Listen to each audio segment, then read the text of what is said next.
A lot of times in Gravity Sketch, you are in these white worlds or little specific design rooms, but sometimes you're going to want a HDRI, so I'll quickly show you how to do that.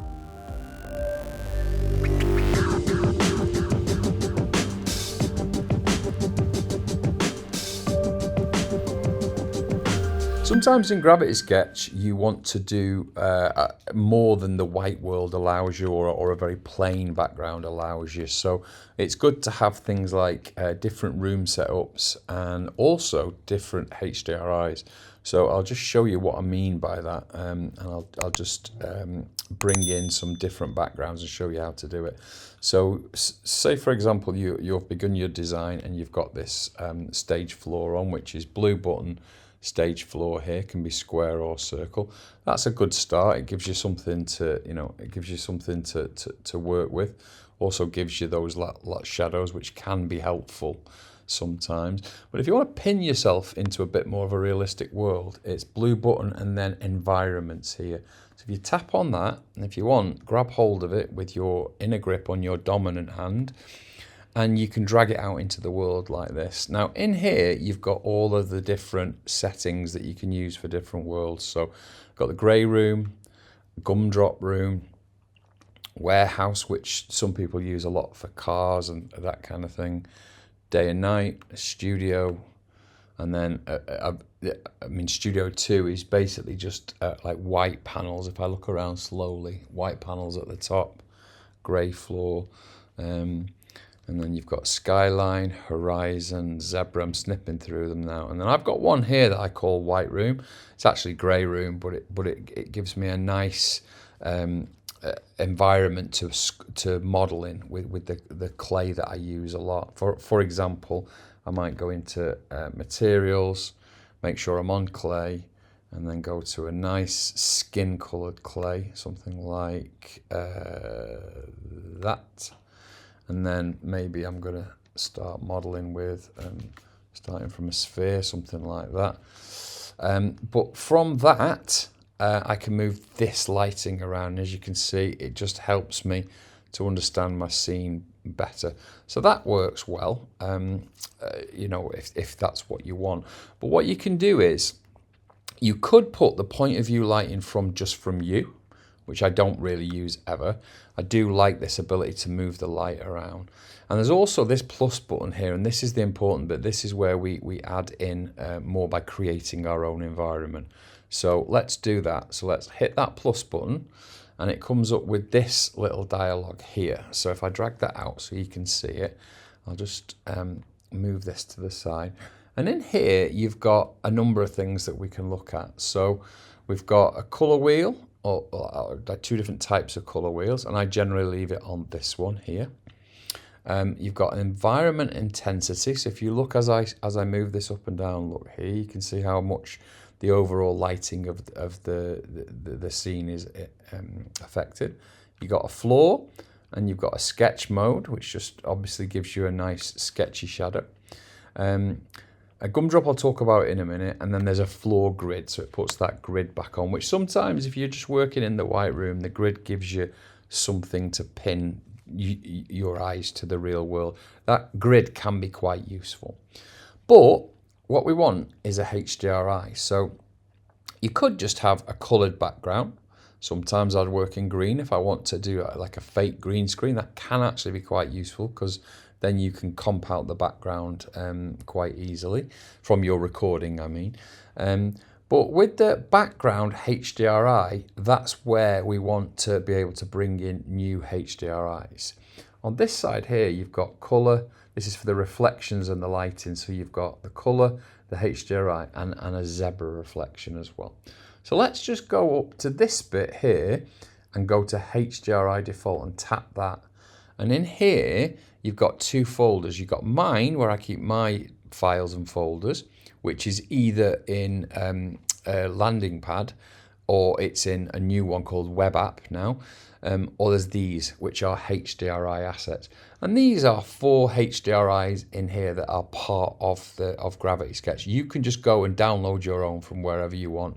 There used to be a place called HDRI Haven that's now called Polyhaven has hundreds for free if you want to go down there. So let's just go and do something simple like sunset. So it's processing, it's bringing it in, and now we have this really cool sunset background. And what's really good is it's reflecting using the light, so it's blue, as you can see. So if you do something that needs that specific look, that's going to give you that lovely shadowing. So if you do, sometimes if you're doing cars or specific outdoor scenes, that can be quite useful. Let me show you another one. Let's try this one, machine shop.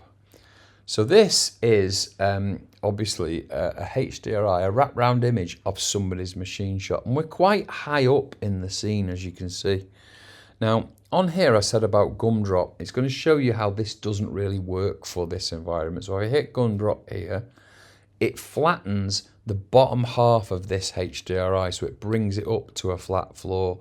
And that doesn't really work. It just basically brings the middle of it up onto that floor grid, which isn't, with a photographic background like that, it's not going to work very well. But if you try and go back to another one, we'll do this one. So this is Ritter's Batch, or Ritter's Back, and this is a snowy scene. And then you try gumdrop on and off. You can see that that works really well because it's just a flat floor. So if you've got a HDRI that's just got this nice flat floor, this works really, really well.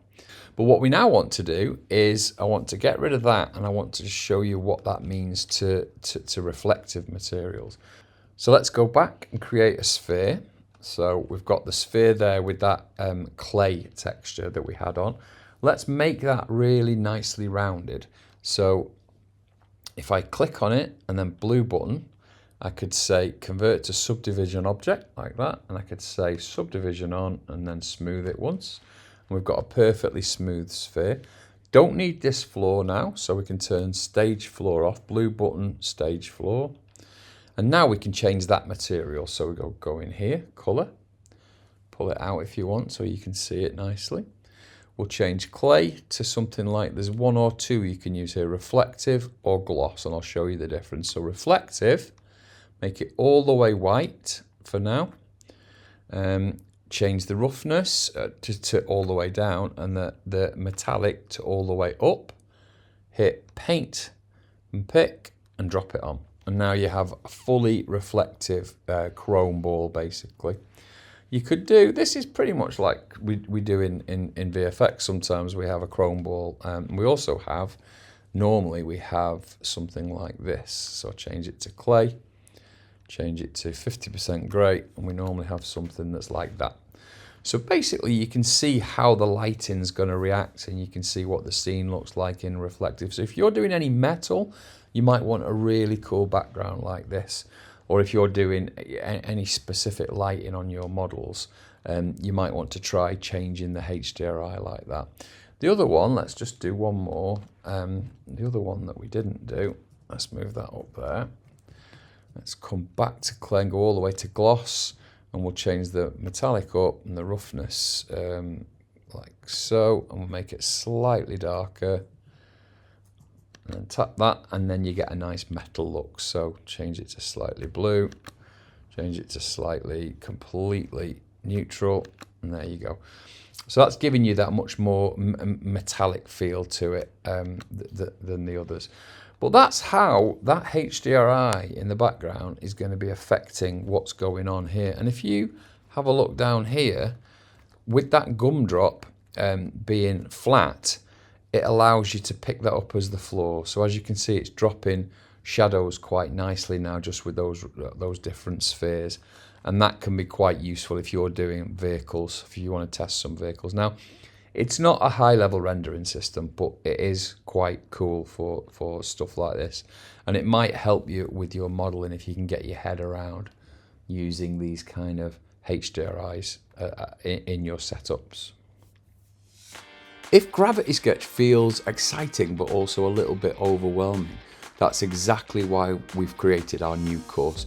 It's made to help beginners feel confident step by step without all the confusion that comes with trying to piece everything together on your own. So if you'd like to be first to hear about it when it launches, then click on the link below and join the early release list.